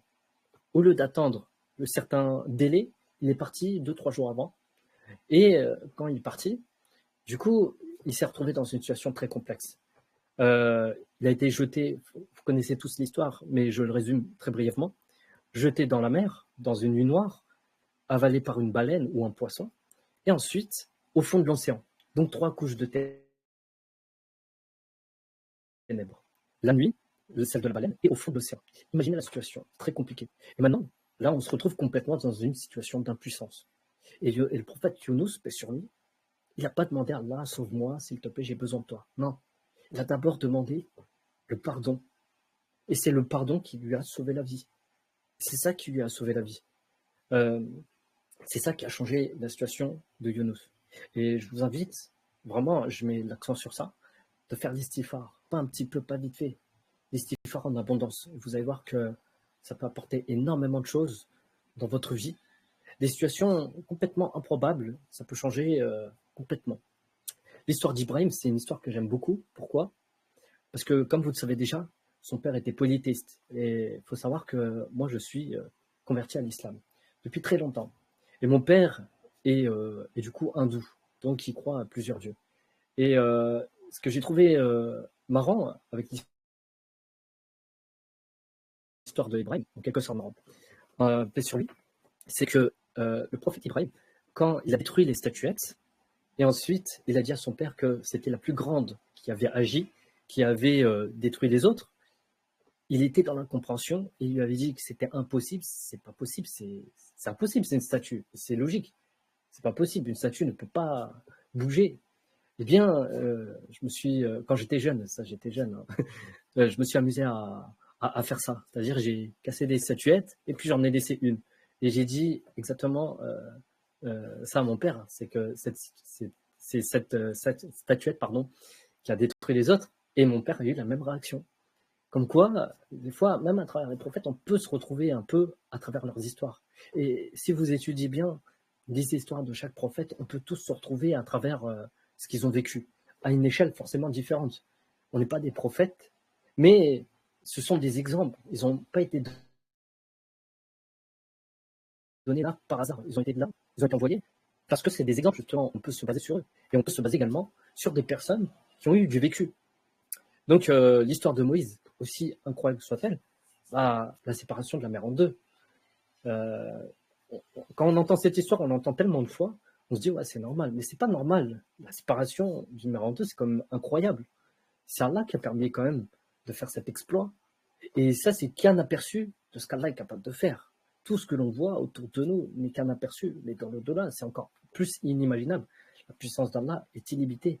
Et il faut faire revivre notre foi pour justement garder cet optimisme et surtout la bonne opinion envers Allah pour que justement notre situation puisse changer complètement en prenant juste l'histoire de Yunus ou l'histoire d'Ibrahim, comment il a fait pour vivre et vivre à travers le feu. Donc, ces histoires-là sont incroyables et on doit se remémorer tout ça pour se dire que dans notre vie, on va avoir beaucoup de problèmes. Et on vit 90% dans notre vie que des problèmes. Et on doit être des ingénieurs de la vie à chercher quelles sont les solutions. On doit constamment chercher des solutions. Et des fois même, quand ta vie elle est stable, tu ne dois pas aller chercher les problèmes. C'est là qui va te donner gentiment le problème qui te correspond exactement ce que toi tu as besoin. Toi, tu as besoin de cette chose pour que justement derrière tu développes un certain comportement type qui va te faire évoluer, mais plus important, te rapprocher d'Allah. Parce que notre but, c'est l'adoration vers Allah. On doit avant tout respecter Allah et ensuite se tourner vers lui. Et puis après, Allah va, et logiquement, il sera toujours miséricordieux envers nous. Il va toujours nous donner des solutions. Et après, Allah est riche, il est puissant, il nous accorde des choses. C'est bien l'adoration, mais il nous accorde aussi de bonnes choses bénéfiques. D'où l'important justement d'étudier les histoires des prophètes. Paix sur eux. Et c'est intéressant de voir aussi certaines choses, des fois pour avoir un recul sur notre vie. Il y a des prophètes qui ont été envoyés, mais il y a aussi des personnes intéressantes sur Terre qui ont eu un certain vécu et qui, en plus de ça, ne sont pas forcément croyants. Et alors que nous, on est croyants. Et l'arme du croyant, c'est quand même la vocation. Donc, je vais vous présenter une personne quand même qui a accompli de grandes choses, qui s'appelle Mohamed Altrad. Je ne sais pas si vous le connaissez ou pas. Moi, je vous invite à regarder sa biographie, mais je vais quand même expliquer son histoire de manière brève. C'est quelqu'un qui est né dans un village, donc il est syrien, il était bédouin, et il était dans une situation extrêmement défavorable. Par rapport à la plupart des gens, était dans une situation très, très, très défavorable. Sa mère a été tuée, violée. Ça a été très compliqué pour lui. Donc, orphelin très jeune, son frère aussi. Et du coup, il a dû antique. Son seul échappatoire, ça a été l'éducation, ça a été l'école. Il a réussi, malgré sa situation, alors qu'il n'était pas en France, il a réussi à s'en sortir pour apprendre à lire et écrire. Ensuite, il a réussi à venir en France. Il a étudié en France. Ensuite, il est devenu salarié, comme tout le monde. Après, on pourrait se dire, ouais, c'est une belle histoire, c'est top. Et ça ne s'arrête pas là. Après, il a réussi, en tant que salarié, il a repris cette entreprise. Donc, c'était une entreprise d'échafaudage. Il a repris cette entreprise et puis, il l'a fait évoluer jusqu'à un niveau international. Échafaudage, ce sont juste des échelles pour le domaine du BTP. Il a réussi à le faire développer à l'échelle internationale. Et c'est une personne qui est devenue milliardaire. Donc il est parti de rien en devenant milliardaire. C'est là qui a permis quand même à cette personne de réussir certaines choses. Maintenant, est-ce qu'il est croyant ou pas? Je ne sais pas. Personnellement, je ne sais pas qu'Allah le guide s'il n'est pas dans la croyance. Et je vais vous montrer une autre personne, Pierre Payette, c'est un ami à moi. Du coup, très très intelligent. Et avant qu'il devienne connu dans les réseaux sociaux, il est très connu sur TikTok. Il partage beaucoup de conseils, d'astuces sur le domaine de la mémoire. Et je discutais beaucoup dans le domaine de la mémoire, mémorisation, le domaine de l'apprentissage avec Pierre Payette à l'époque. Et avant même qu'il réussisse, je sentais qu'il avait vraiment de très très grandes compétences de communication. Et je savais qu'il allait réussir dans les réseaux sociaux. Sa particularité, c'est qu'il travaillait dans une entreprise classique, comme monsieur, madame, tout le monde. Et lui, il a fait un truc que personne n'a fait. C'est qu'il travaillait énormément sa mémoire, tous les jours, et à chaque fois, régulièrement. Et c'est une personne comme monsieur, madame, tout le monde. Mais du coup, il a développé sa mémoire et il est devenu champion avec cette discipline. Même champion en lecture rapide. Donc du coup, je vous invite à regarder Pierre Payette si vous voulez apprendre plus sur le sujet de la mémoire. Mais c'est pour vous montrer que même les personnes, si on développe nos compétences, on apprend, on évolue, on cherche à optimiser, à aller loin, on peut vraiment faire de grandes choses. Et puis, dernière personne que je vais vous présenter, c'est Captain Icarus. C'est une personne, comme vous le voyez, et il a le corps brûlé. Mais comment c'est arrivé? Quand il était jeune, il est parti en vacances avec son père. Et donc, il était dans une tente et forcément, ça a pris feu. Et ce qui est incroyable avec lui, c'est que, comme la plupart des personnes brûlées, on garde beaucoup de traumas, des traumas et des séquelles psychologiques et physiques, forcément. Et lui, j'ai eu l'occasion de parler avec lui. Et ce qui m'a beaucoup choqué, c'est comment il arrive, quand j'ai discuté avec lui, on n'a pas l'impression qu'il est traumatisé. On a l'impression qu'il est heureux, il est bien. Et comment c'est possible? Comment ça se fait? Donc, je lui ai posé la question suivante. Comment tu fais pour arriver à aller de l'avant? Et en fait, il n'y a pas de solution. Des fois, quand tu veux trouver des solutions, situation d'impuissance, il n'y a pas de solution, c'est de l'acceptation. Et avec ce que j'ai, qu'est-ce que je peux faire avec? Et là où la plupart des personnes qui ont du mal à se marier, lui, il a réussi à se marier. 2 enfants, tranquillement. Alors que nous, on est croyants. On doit avoir une croyance, certitude envers Allah, pas de doute. Si tu veux te marier, tu crois avec certitude. Fais les actions qu'il te faut pour changer, pour être la personne idéale pour pouvoir te marier. Tu ne dois pas avoir des attentes envers une personne. Est-ce que tu mérites cette personne-là? Si tu mérites cette personne-là, c'est à toi de changer toi-même. C'est à toi d'avoir les comportements, les actions qu'il faut pour changer tout ce qui ne va pas en toi-même. Et Allah va te donner la meilleure personne qui te convient le mieux. Et même si ça part en divorce, ça fait partie du destin. Ça fait partie du destin. Parce que notre but, c'est l'adoration. Donc la séparation est utile pour te rapprocher d'Allah. Et si tu dois vivre à vie avec une personne jusqu'à la mort, et tant mieux, c'est très bien aussi. Ça veut dire que vous vous rapprochez d'Allah. Notre but, c'est l'adoration, il ne faut pas oublier ça. Utiliser la préparation mentale pour des choses utiles et intéressantes. Donc avec Captain Carus, du coup, où il a une psychologie incroyable, c'est qu'il est extrêmement positif, il a réussi à se marier facilement, sans problème. Et le plus marrant, c'est surtout que, du coup, il y a quelques mois, il a été amputé d'un bras. Donc ça fait pas très longtemps qu'il a dû être amputé. Et la publication qu'il avait faite, c'était « Regardez, je suis devenu Iron Man », parce qu'il avait mis une prothèse. D'où l'importance justement de prendre certains reculs. Il y a des personnes qui vivent des situations pires que nous, mais en regardant, en discutant, en parlant avec certaines personnes, eh bien, on peut prendre du recul sur notre situation à nous et du coup avoir une meilleure vision de notre situation. Voilà les personnes que je voulais vous présenter. Et du coup, vous allez imaginer maintenant, on va passer comment est-ce que j'applique tout ça, la préparation mentale, de manière un peu plus concrète, etc. Et après, je vais terminer sur ça. Et ensuite, si vous avez des questions, n'hésitez pas. Donc, les applications concrètes, expériences personnelles que j'ai personnellement, comme je l'ai dit, je suis converti. C'est vrai que moi, je sors un petit peu de très loin. Chez les hindous, si vous connaissez les hindous, comment ils sont un peu difficiles. Bien sûr, c'est pas tous les hindous, je généralise pas, mais ils sont difficiles dans la croyance, très difficiles. Et mon père, il a tenté de prendre ma vie du coup. Ça a été très compliqué. J'étais jeune, je savais pas quoi faire, comment faire. Donc je me suis, pour faire très court, en résumé, parce que je ne peux pas raconter les détails que j'ai, il y a des choses qui sont personnelles et que malheureusement, ça doit rester privé. Mais pour faire très très court, mon père a essayé de prendre ma vie. Ensuite, il n'a pas réussi, forcément, c'était un peu complexe. Mais à part ça, il m'a mis à la rue. Donc j'ai dû me débrouiller. Ça a été très très très compliqué. En parallèle de mes études. Et à cette époque, j'avais du coup 18 ans. Mais pourtant, je suis pas mort. Je suis pas, comment dire, désespéré. Genre, c'est Allah qui a décidé que ma vie soit comme ça, que je vive des expériences douloureuses, très douloureuses, et ce qui m'a permis de développer un certain mental.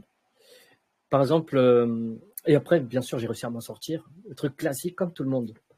Il y a beaucoup de gens qui s'en sortent et 1000 fois mieux que moi. Il y a des gens qui vivent des situations pires que ce que j'ai vécu. En Palestine, c'est incomparable. Là-bas, c'est le niveau ultime.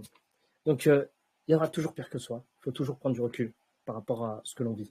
Donc, du coup, ce que je disais, parmi les choses que j'ai vécues, le fait d'être surveillé par la meilleure police de France à l'époque, c'était du jamais vu pour des trucs complètement vraiment futiles, mais c'est pas grave. J'ai été surveillé, ils n'ont rien trouvé. Bon, bah, qu'est-ce que tu veux faire de plus? Forcément, c'est mon père qui s'est amusé à partager tout ça avec la police. Donc, ça a été très, très compliqué pendant une longue période. Après, j'ai réussi à me stabiliser tranquillement et tout, et j'ai fait plus ou moins la paix avec mon père. Pourtant, c'était très mal barré. On n'est pas forcément bons accords, mais ça s'est calmé avec le temps. Et ça se calme toujours. Après la difficulté vient la facilité. Puis ensuite, je me suis lancé dans mes projets personnels. Et parmi les choses que j'ai faites, bah, je me suis fait trahir, comme tout le monde. Et on m'a mis un crédit sur mon dos. Donc, quand j'ai quitté mon travail, j'étais salarié à l'époque, quand j'ai quitté mon travail, je devais vivre avec mes économies. Et en plus de ça, je payais un crédit. Et en plus de ça, on m'avait refusé, du coup, mes, mes, mes droits, que j'avais le droit au chômage. Donc, on m'a tout refusé. Donc, je payais et je vivais de mes économies. Et je mangeais pour 25 euros par mois. Donc, c'était compliqué. Mais tout ça, ça m'a permis de développer quoi comme compétence? La capacité à faire confiance aux bonnes personnes, à tel point que je sais maintenant comment et à qui donner mon code bancaire. Il y a des gens, j'ai donné mon code bancaire sans problème. Pas des gens que je connaissais depuis des années. Non, des gens même que je connaissais quelques mois, quelques semaines, sans problème. Pourquoi? Parce que j'ai développé cette compétence-là. Maintenant, je ne dis pas que vous devez faire pareil. Je dis juste que quand vous cherchez à comprendre comment fonctionnent les choses, le mécanisme de la confiance, on peut faire confiance à un certain niveau. Pas tout. 100% vers Allah, 90% de confiance en nous-mêmes, 80% envers les autres. Mais cette confiance, vous devez savoir la jauger correctement pour savoir l'exploiter à son plein potentiel. Là, je l'ai fait pour des choses un peu spécifiques. Et à un moment donné, j'étais arrivé à un stade, plus de thunes, plus rien. J'ai tout dépensé et il y avait toujours le crédit. J'ai fait comment? Je fais comment? C'est compliqué. J'ai demandé à Allah, si tu veux m'aider, aide-moi. Si tu veux pas m'aider, il n'y a pas de problème. J'encaisse la dette, il n'y a pas de problème. Et après, quelques jours après, je sais plus si c'était le jour d'après ou le lendemain, etc. Là, j'ai reçu 15 000 euros d'un coup. On dirait de la magie quand on vit le truc, mais il faut le vivre. Et des situations comme ça, j'en ai plein. Par exemple, j'avais pas les moyens pour visiter la France. Je voulais faire un tour de France. Et c'est marrant parce que moi, la majorité des contacts des gens que je rencontre, c'est sur Facebook.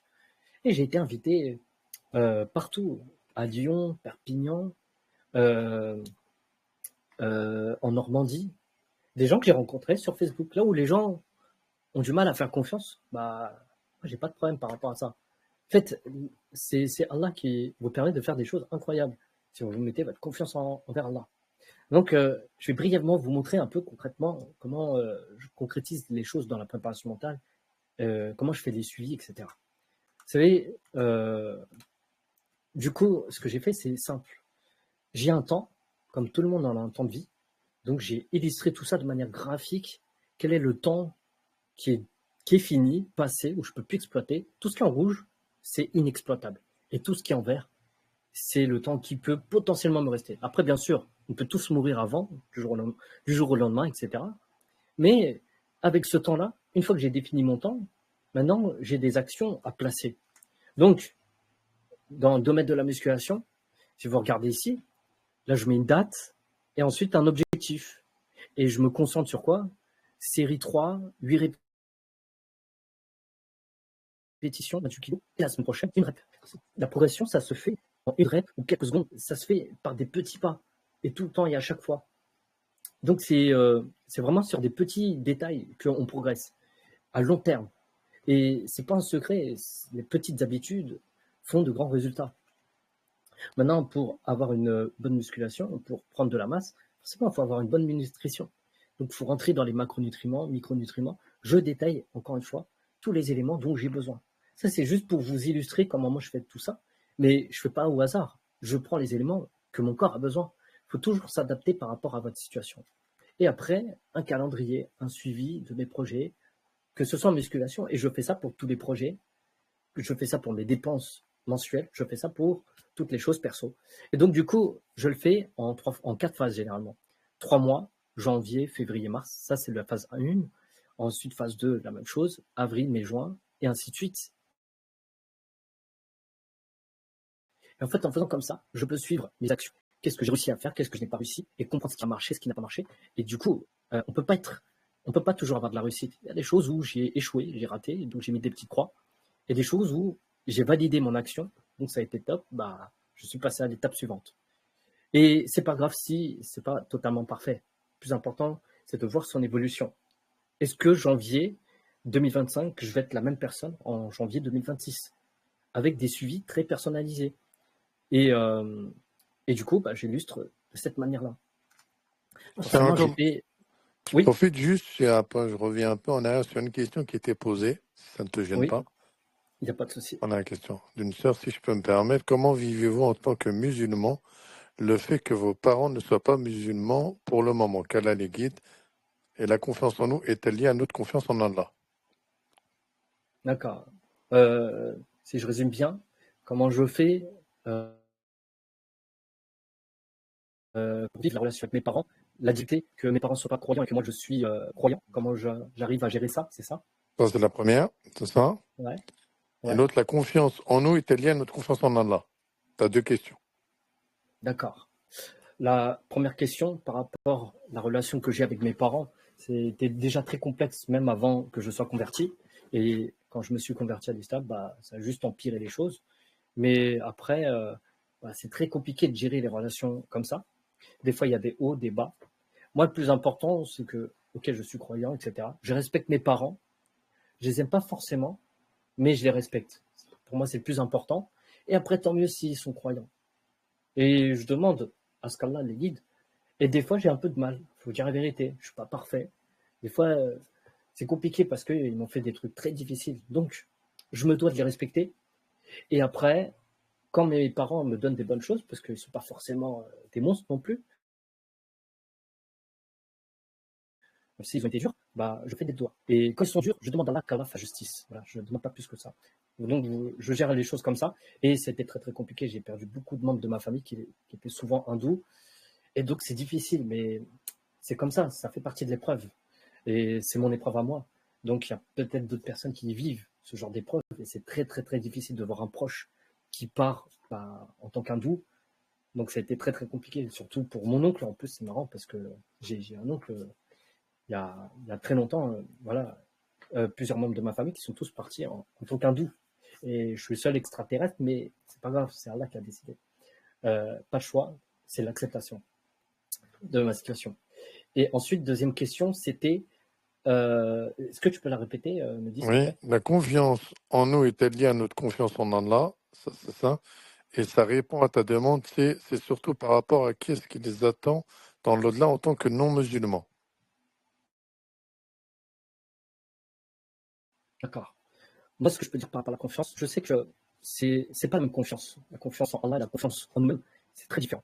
Maintenant, j'ai du mal à croire que si on a confiance totale en Allah, on ne peut pas avoir confiance en nous-mêmes. On a besoin, la base des bases, on a besoin de faire confiance en nous-mêmes. Pour pouvoir agir, on doit se faire confiance. C'est-à-dire, quand tu fais une action, tu sais que cette action-là, tu obtiendras un certain résultat. Par exemple, imaginons que tu vas aller prendre du pain, manger, etc. Si tu n'as pas confiance en toi, tu vas jamais rien faire. Donc, pour moi, la notion de confiance, elle est distincte entre la confiance en soi et la confiance en Allah. Mais la base des bases, est-ce que c'est un lien ou pas? Je ne peux pas le dire.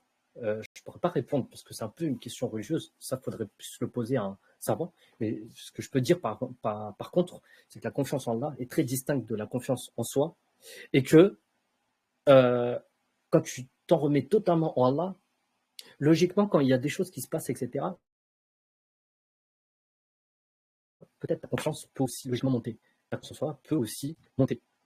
Donc, c'est possible. Mais il y a des personnes qui mettaient totalement sa confiance en Allah et pourtant ne se faisaient même pas confiance, mais ils ont réussi à obtenir certaines choses. Moi, j'étais pas sûr quand je savais pas comment gérer ma situation financière. C'était très compliqué. J'allais tomber dans le rouge alors que jamais j'ai des problèmes d'argent.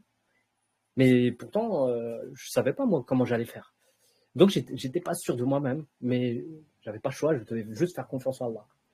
Donc, ça dépend de la situation.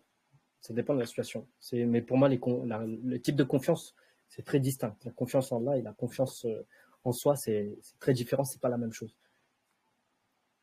Je ne sais pas si ça répond à la question, mais voilà. On entend souvent, c'est pourquoi je voulais avoir votre avis là-dessus. Merci. D'accord. Ben, je termine avec ça. Donc, relever du coup, Alors, tu as une de demande mes où la séances de personne te pro. dit qu'il Oui. faudrait ouvrir un livre. Très cher frère Ok. Massandra. Il faudrait qu'il écrive un livre, ce frère. Ah ouais.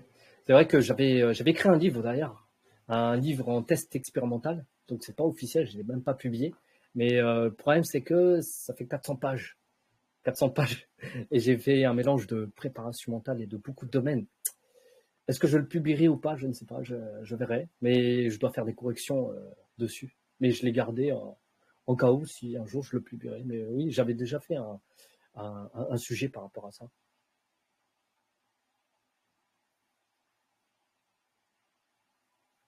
Est-ce qu'il y a Un d'autres peu une questions? autobiographie, la personne dit, un peu comme une autobiographie un peu inspirante. Ok, je vois. Bah, autobiographie, je sais pas, parce que des personnes inspirantes, il y a toujours des personnes inspirantes. Et même ce que j'ai vécu, pour moi, je le trouve comme un truc très basique. C'est-à-dire que j'ai eu l'occasion de parler avec des gens qui ont vécu des situations encore plus graves que moi. Ce que j'ai vécu, c'est quoi? C'est 1% de ce que d'autres personnes ont vécu encore plus grave. Des gens des sœurs qui ont été touchés par le viol, mais qui ont une mentalité incroyable. Et que j'arrive même pas à comprendre comment ils arrivent à être extrêmement fortes mentalement.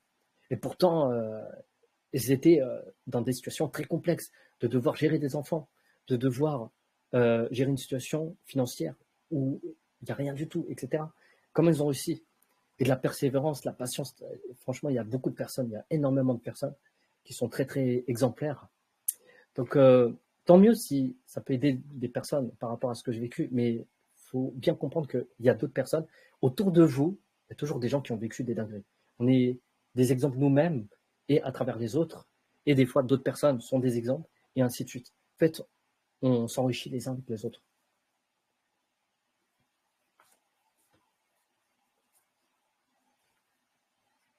Je vais juste terminer par rapport à la diapo. Je vais passer un petit peu les détails, mais par les actions, les decks, etc. Si vous organisez bien, restez constant, etc. Il n'y a pas de secret par rapport à ça. Je passe un peu les détails et je vous recommande quelques ressources. Et après, je vous laisse quelques questions à la fin. Ressources informationnelles, il y en a plein des ressources, mais je vous mets quelques exemples. Ty Chris, qui lui n'est jamais allé à l'école, super mentalité, et pourtant c'est un entrepreneur qui a du coup lancé une grande entreprise qui s'appelle On-Off pour avoir un deuxième numéro, mais sans avoir carte SIM. Il a développé ce projet-là alors qu'à la base, c'est un champion roller. Quelqu'un qui était champion roller est devenu un chef d'entreprise dans le domaine de la télécommunication. Pas savoir comment il a réussi à faire. Sans demander, sans être une star, sans avoir demandé de l'argent à des startups ou autres, etc. Non, à ses proches, ses contacts, il a réussi à financer à plusieurs millions son projet de télécom. Euh, et puis ensuite, il y a cette personne-là, j'ai oublié son nom. Désolé, j'ai oublié son prénom. Du coup, cette personne-là, c'est un spécialiste en préparation mentale, psychologie, neurosciences, tout ça. Et du coup, j'ai oublié, ouais, désolé, j'ai oublié ce. Du coup, la chaîne YouTube, vous pouvez la retrouver. De toute façon, si Mehdi la partage la diapo, vous pouvez retrouver le lien sur YouTube. C'est une conférence sur le sujet de la préparation mentale et plus particulièrement à la recherche de la performance. Il vous montre les astuces et les clés de ce qui vous permet d'atteindre des niveaux de performance. Donc, il y a des études de cas qui ont été bien réalisées, tout ça, etc. C'est bon, je vous le recommande. Désolé, j'ai oublié le nom. Mais si me dit partage la diapo, si vous cliquez dessus, il y a le lien qui est partagé dedans. Les liens YouTube, pareil pour Ty Chris. Et puis après, je vais terminer avec ça. Les ressources pour forcément apprendre le dîn, la religion, etc. L'histoire, le rappel pur, j'ai beaucoup appris avec ce frère, super intéressant. Et puis ensuite, Sofiane Abou Ayoub, pardon. Ce frère-là, alors dans la playlist, il y a la bonne opinion vers Allah. Là aussi, j'ai partagé les liens. Eh bien, j'ai beaucoup, beaucoup appris la manière, la relation qu'on doit avoir avec Allah. Donc, c'est deux frères que je peux recommander. Et puis, bien sûr, Mehdi, pour tous ceux qui veulent se marier, vous pouvez retrouver du coup Mehdi par rapport à ça. Merci à vous de m'avoir écouté, d'avoir pris le temps pour être présent. Donc, si vous avez des questions, n'hésitez pas. Il reste quelques minutes. Et puis, si tu as quelque chose à dire aussi, Mehdi, n'hésite pas aussi, si tu as aussi apprécié la diapo. Donc, Non, voilà. c'est très bien. Il y a beaucoup de témoignages comme là, je veux dire. Ça reste son histoire et toutes les histoires sont importantes. Donc, des éloges te sont dus. Après, n'hésite pas, après, ça c'est pas tort, je pense que la sœur la pose, de m'envoyer les liens que je partagerai en message de remerciement tout à l'heure. Comme ça, si ça peut intéresser certains ou j'enverrai. Ça peut être Est-ce que, bénéfique. est-ce que, est-ce que je peux te partager, enfin, Oui, bien sûr. toi, tu peux partager la diapo, c'est bon. Si tu veux, ou si certains veulent en privé. Ouais.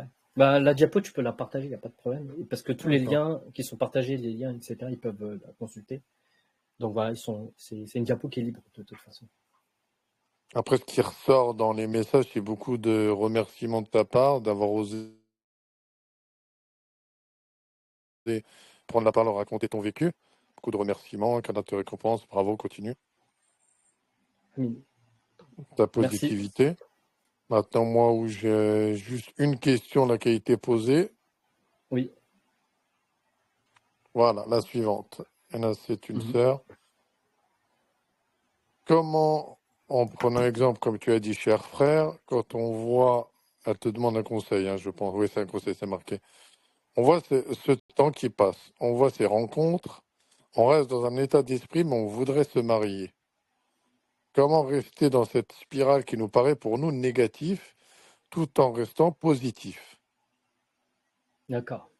Première chose que je conseille, perso, c'est de changer son environnement, d'éliminer tout ce que tu peux éliminer, tout ce qui ne va pas. Des fois, c'est des petites choses. Dans quoi est-ce que tu perds du temps, de l'énergie? C'est d'éliminer, d'éliminer. Et un truc qui est très simple et basique, c'est d'avoir un environnement sain, d'avoir un environnement joué, organisé, structuré. C'est un lien indirect. C'est un lien indirect par rapport à ça, mais ça permet de se sentir déjà bien. Il faut se sentir bien dans son environnement. Ensuite, par rapport au jeu de relations, s'il y a des relations que tu peux quitter et ne plus avoir contact, tant mieux. Profites-en, essaye de les retirer de ta vie. Si tu ne peux pas, comme par exemple, moi, je ne peux pas retirer mes parents, c'est impossible. Ce sont mes parents, je suis obligé de garder contact. Et, euh, et, euh, et donc, du coup, tu essayes de limiter les contacts. Si tu ne peux pas supprimer le contact, alors tu limites les contacts. Tu limites euh, les relations avec les contacts. Et il y a, je crois que c'est, je sais pas si c'est une citation ou un proverbe, je ne me rappelle plus, euh, où l'idée c'est il vaut mieux être seul que être mal accompagné. Donc l'idée c'est ton environnement, change-le, supprime tout ce qui ne va pas. Donc dans tes jeux de contacts, tes relations, reste. Je te dis pas de rester seul, mais de garder que des contacts essentiels et forts. Et en étant comme ça, positif, quand tu vas rencontrer des personnes, si cette personne-là te prend de l'énergie, de l'effort, etc., tu le retires. Mais si cette personne-là, elle te soutient, etc., et toi aussi, tu es en soutien, là, vous êtes dans des contacts de valeur. Et petit à petit, eh bien, tu commences à créer un environnement favorable pour un état optimiste. En fait, c'est une question d'environnement. Il faut changer son environnement. C'est compliqué, c'est vrai, quand tu ne peux pas changer ton environnement, mais dans ton environnement, il y a des choses que tu peux optimiser, que tu peux changer, que tu peux retirer, que tu peux améliorer. Mais avant d'améliorer, supprime et retire tout ce qui ne va pas.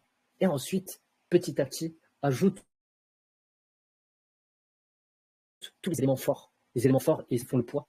Les contacts puissants, tu les as, ils sont autour de toi, mais tout dépend de ton état d'esprit. Et ensuite, il ne faut pas hésiter à invoquer Allah. Allah, j'ai besoin de toi, je voudrais rencontrer des personnes en or. Et j'ai rencontré qui? Bah, des millionnaires. C'est marrant. Qui m'ont donné quoi? Des conseils pour savoir comment me lancer dans l'entrepreneuriat. C'est pas de la magie, c'est Allah qui vous donnera des meilleurs contacts dans votre situation, mais à vous de changer vous-même. Vous ne pouvez pas être négatif si derrière vous espérez des personnes positives. N'attendez jamais rien de personne. Toujours attendez que d'Allah et faites le changement avec vous-même et dans ce que vous pouvez changer, eh bien, posez-vous la question, dans quoi est-ce que je peux optimiser? Et petit à petit, les choses vont venir avec le temps. Parce que l'optimisation, ça prend du temps. Pour créer de la qualité relationnelle, la qualité environnementale, la qualité dans tout ce que vous voulez faire, ça prend du temps.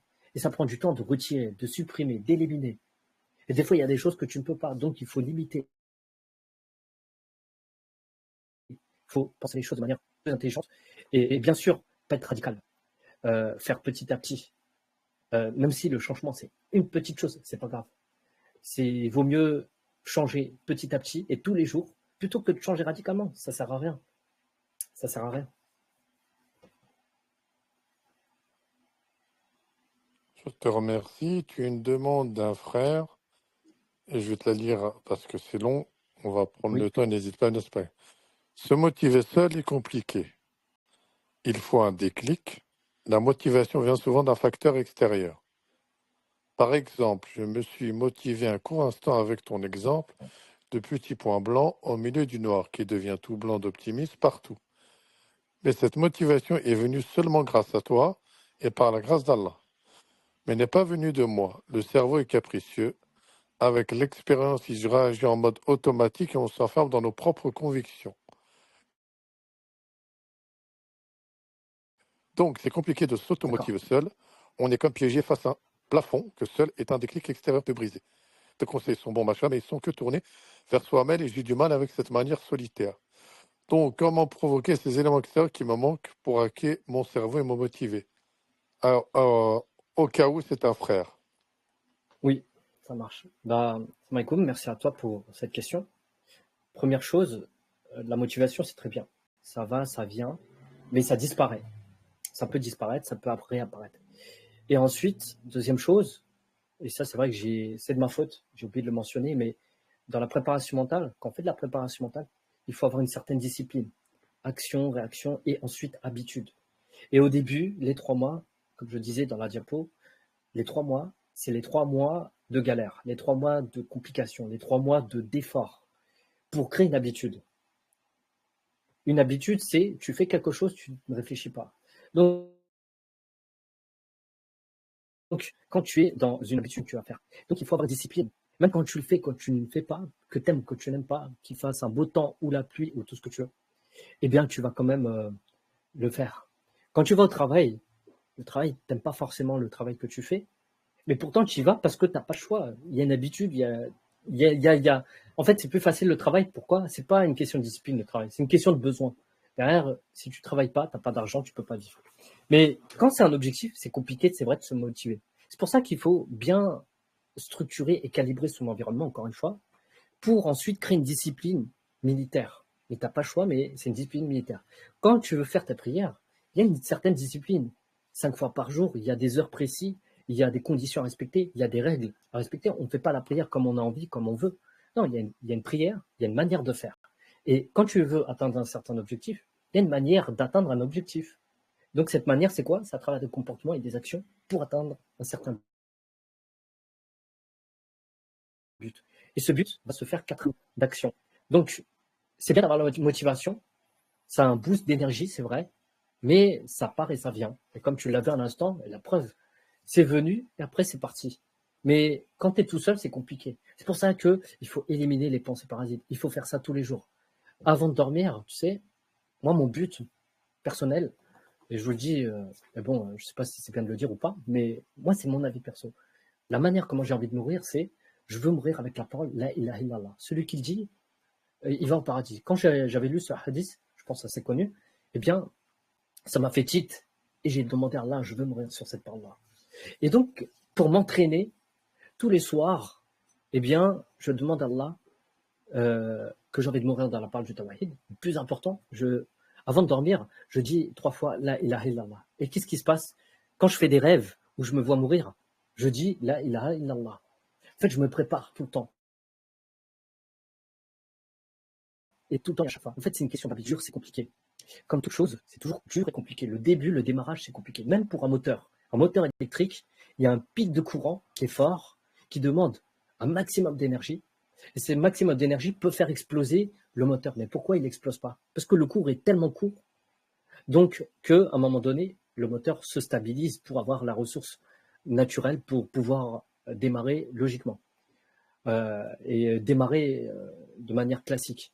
Et au début, il y a un pic de courant. Et ce pic de courant va demander une énorme ressource d'énergie. Et c'est pareil pour nous. Nous, on va demander une ressource d'énergie importante jusqu'à qu'à un moment donné, tu fais tous les jours et à chaque fois, ça devient une habitude. Et c'est plus un effort. C'est plus un effort pour les choses que tu veux faire. Quand j'allais à la musculation, j'avais la flemme. Et en plus, j'aime pas la musculation. J'aime vite fait, mais j'y vais pour maintenir mon corps. Mais après, en y allant tous les jours, même quand j'ai pas envie, j'ai envie d'y aller quand même. C'est parce que j'ai créé des habitudes de vie. Il faut calibrer vraiment sa vie au millimètre près. C'est-à-dire, tu ne dois pas perdre de temps à rechercher tes affaires. Vous savez que moi, comment je m'habille? Je m'habille de la même manière, en noir, même vêtements, pas de marque. Comme ça, quand je veux m'habiller, je ne réfléchis plus, je sais comment m'habiller. Et quand je dois m'habiller pour un événement spécifique, je dois m'habiller classe, j'ai un vêtement spécifique pour ça, mais en noir. Comme ça, je ne me casse pas la tête. C'est un choix de couleur.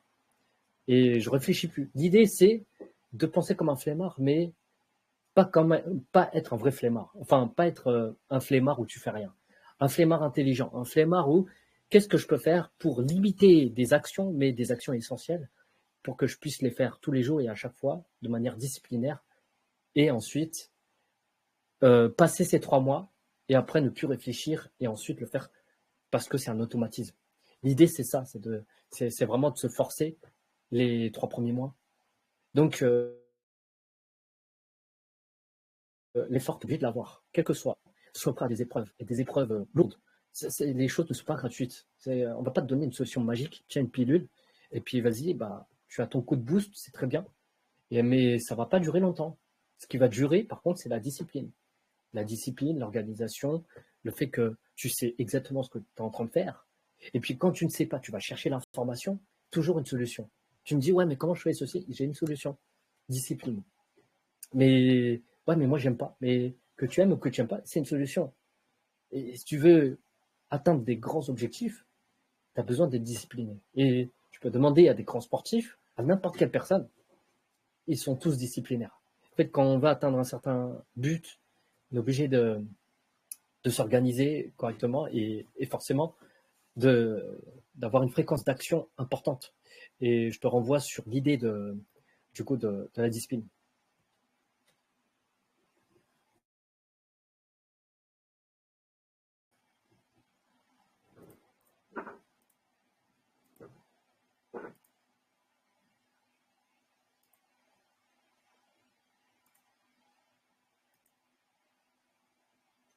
Est-ce que du coup il y a d'autres questions?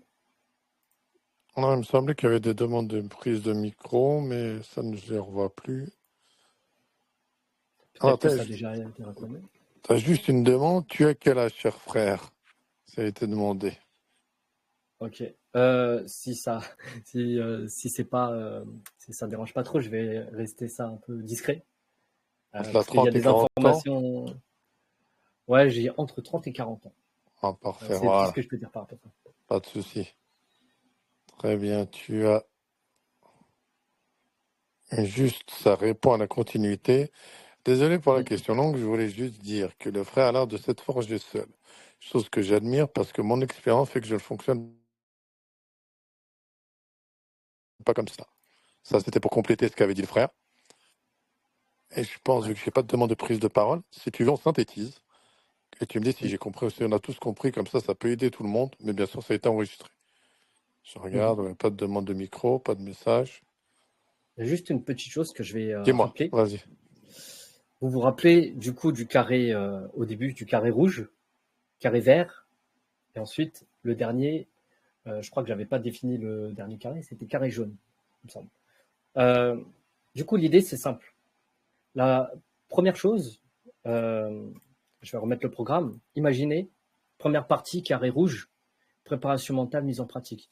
On a vu quoi? On a vu les définitions et on a vu comment on mettait en pratique à travers des outils dans les techniques de préparation mentale et les contextes d'application. Carré rouge. Et carré vert, l'émeraude. Donc, stratégie d'optimisation à la performance mentale. Donc, carré vert, c'est, on a vu comment stratégie d'optimisation, les états évolutifs, et ensuite, on a vu concrètement les actions d'optimisation, c'est-à-dire supprimer, multiplier. Qu'est-ce qu'on analyse? Des éléments, conditions, et ensuite domaine d'application, contexte d'application. Et puis après, dernier point qui est carré jaune, application concrète, expérience personnelle, où je vous ai partagé du coup ce que j'ai vécu et aussi un petit peu en lien avec le prophète Ibrahim, au début un petit peu avant, et puis comment je mettais ça en place dans le domaine de la musculation, nutrition, et c'est vraiment dans tous les domaines, même dépenses budgétaires, etc. Ça c'est plus perso, etc. Donc voilà. Je sais pas si ça. En fait, pourquoi j'ai fait ça? C'est pour une aide à la mémoire. Au lieu de mémoriser préparation mentale, etc., carré rouge, tu penses carré rouge. En haut à gauche, tu places un carré rouge et tu as toute la préparation mentale et toutes les techniques de préparation mentale qui sont implantées dedans, qui est stratégie d'optimisation. Donc quoi? À la performance mentale.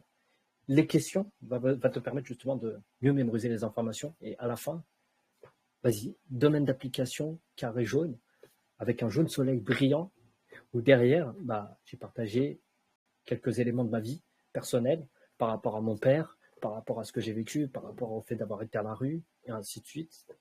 Et voilà. Mais ouais, n'hésite pas si tu as une touche personnelle à ajouter, Mehdi? Moi, je me suis dit, déjà, je te remercie. Si on peut synthétiser comme ça, ensemble, comme ça, pour les personnes qui viennent d'arriver, il y a la première confiance en Allah, la première chose de tout ce que tu as dit. Et ça, c'est la base même. Ça veut Oui, dire on place cette confiance et on met des plans d'action. Un peu ce que je rajoute comme la méthode SMART. Ça veut dire on fait un programme, une autodiscipline un peu comme un peu l'exemple, mais entre guillemets, loin de ça, de l'armée un peu. On s'autodiscipline soi-même, on prend ses habitudes et ces habitudes après, petit à petit, bah, soit on se fait un carnet de promesses ou de choses, d'engagement et après on les note et on essaie de se dire, comme tu as dit, un laps de temps, bah, ça on est où, ce que j'ai avancé ou pas. Et on a tous des mm, parcours de vie à travers ton expérience où chacun, on a vu qu'il y a toujours, je crois, à Razda ou chacun, une anecdote, on peut se dire tout le temps Alhamdulillah. Tu me dis si j'ai bien synthétisé tout ça. Où il y a une discipline, il y a un travail, il y a notre créateur et il y a à travers l'histoire de tous nos prophètes, paix et bénédiction sur eux, ou nos parcours de vie personnels ou nos entourages, qui fait qu'en fait, on peut que être positif en se remettant tout le temps en disant Alhamdulillah. ouais, c'est bien résumé.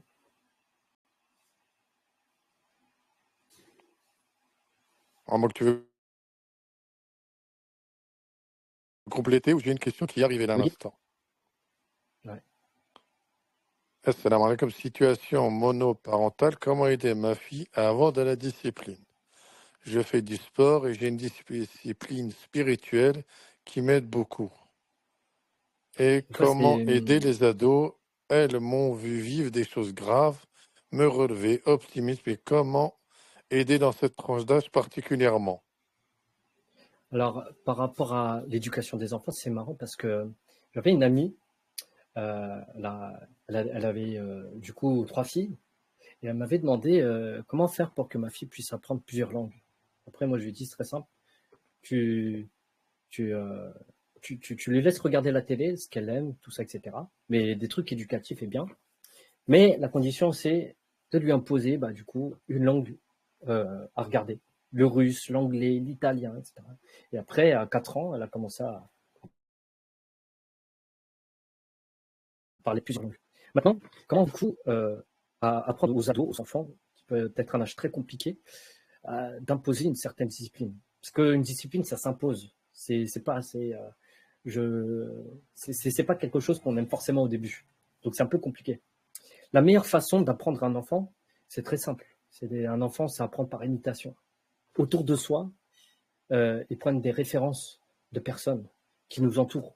Donc ça peut être les amis, les professeurs et les parents. Et plus important, c'est même pas la peine d'expliquer à un enfant fais ceci, cela. Non, à toi de montrer l'exemple et ensuite d'imposer ces règles à toi-même et ensuite aux autres. Et au début, c'est compliqué, au début, c'est dur. Mais des fois, il faut faire face à des confrontations.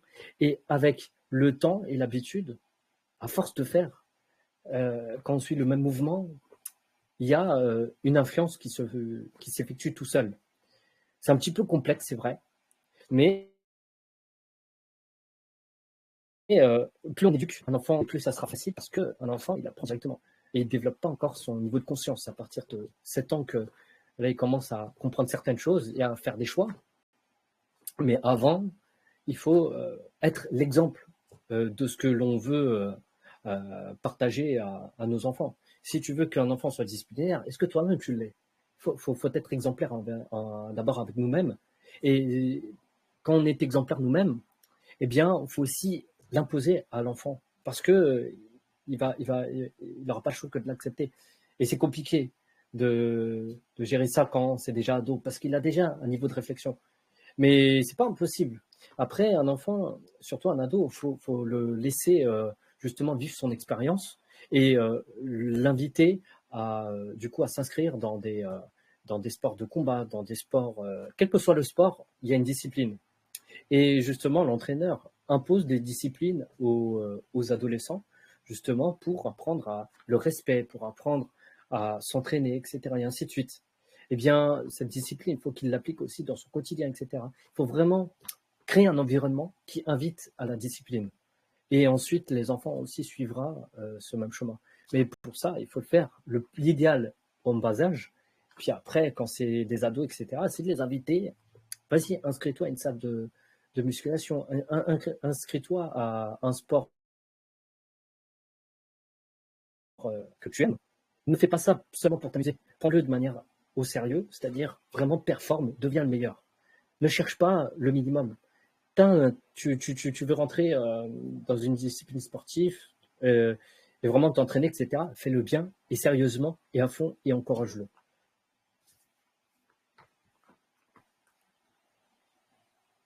Merci de ton expertise. Je vois que j'ai pas de questions. À moins que tu veux compléter avec une phrase de fin et moi je compléterai également. Bah, ce que je peux dire, je te remercie encore une fois, Mehdi, pour l'invitation. Après, moi, je pense que j'ai pas d'autres choses à dire, mais voilà. En tout cas, j'ai pris du plaisir à partager tout ça avec toi et avec les personnes participantes de ce live. Donc voilà, j'espère que ça a aidé à pas mal de personnes. Je sais pas si mes questions étaient pertinentes ou pas. J'ai fait ce que